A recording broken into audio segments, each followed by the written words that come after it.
But generally, I mean, the thing that I think is important for musicians to remember is that the audience doesn't come to see those little micro movements that we obsess about.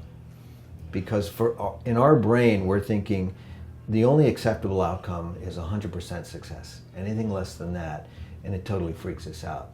The audience has they're experiencing the whole band, the event, the place they're in, the people they're sitting next to, what happened in the weeks and the hours leading up to getting there at the show, and what they're going to do after the show. I mean, that's life. Real life is out there in the audience. And we're up here going, oh, damn, I could have done that, and it could have been just a little nicer. And we go from bit to bit sometimes if we let it bother us. And the audience is looking at us, but they're not actually looking at that little thing. They're just going, oh, cool, that's cool, that's cool. This guy's cool. He could have done it 100 different ways, it still would have been cool, because I'm here with my friends, it's a good night, and later on we're going to do this other thing and it's going to be even better. You know what I mean? So you got to remind yourself, human beings, it's not so much about that.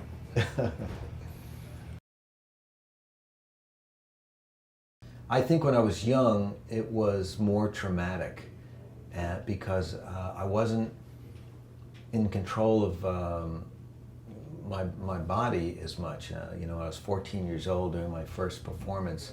I was extremely nervous, and I didn't understand why I couldn't play as well as when I was at home and relaxed. And besides the obvious, you know, just performance anxiety or having your friends, your peers look at you.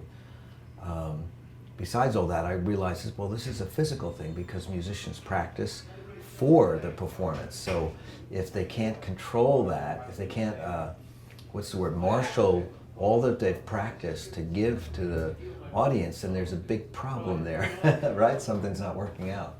So I think as you learn how to become professional, it's learning how to control and channel adrenaline, the excitement, whatever you want to call it, and to push out all the bad vibes, because it's, you know, I mean, it's life. Everyone's experiencing all these things that seem to detract from what it is that you want to accomplish at any given moment, right? But so you have to learn how to concentrate and just eliminate being bothered by certain things, and they might be physical as well. You know, you hurt your hand playing basketball, but you got to do a show. So how do you work around that? You know, you physically don't do something, or you figure out an alternate fingering for something. It never ends, I think.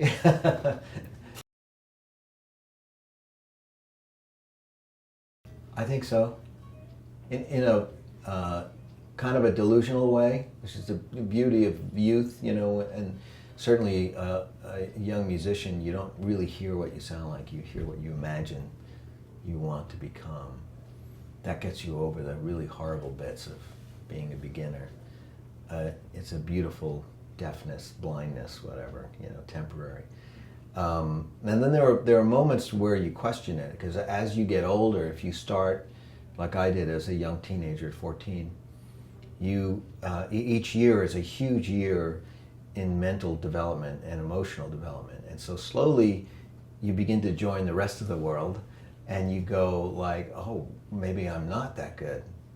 You know, I don't look the part that's like in style right now. Like, what am I going to do? And those thoughts start to creep in, but you have to kind of believe in your dream, I think. You know, and you need to, you know, read stories and talk to other professionals that will assuage your fears and give you confidence that being yourself is really the key. And that's what the audience wants. They want to see and hear and know a new person's story, an original story. They don't want to hear a professional version of something they already know. You know, I think they really do. And they can't tell you what they want, but they certainly don't want you to be a repetition of something or something fake. And so that's a big plus for anybody, because you're born with that gift. You are an original person. You are unique, so all you have to do is represent that in what you do. And so you got it made, but you still have to practice. Really hard.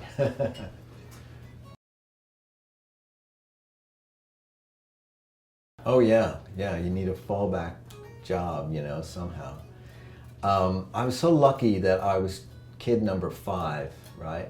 So, and my older sisters, my older brother, they were the perfect kids during the explosion, the social change of the 60s. And they put my poor parents through all of it, right? And then so when Hendrix died in 1970, and I announced at the dinner table that, because he died, I was going to become a guitar player, I think they kind of went like, okay, whatever, right? What could be worse than what we've just been through the last 10 years, right? And so that was a stroke of luck right there. My father's older brother was a musician his whole life, so it didn't really worry my father so much. I think he was just concerned that I had the talent to pull it off, so he supported me practicing, and made sure that I did, and just told me to get out there, help. He was the one, I think, who really pushed me out the door and said it's okay to leave and to experience bad times away from home. You don't have to come back.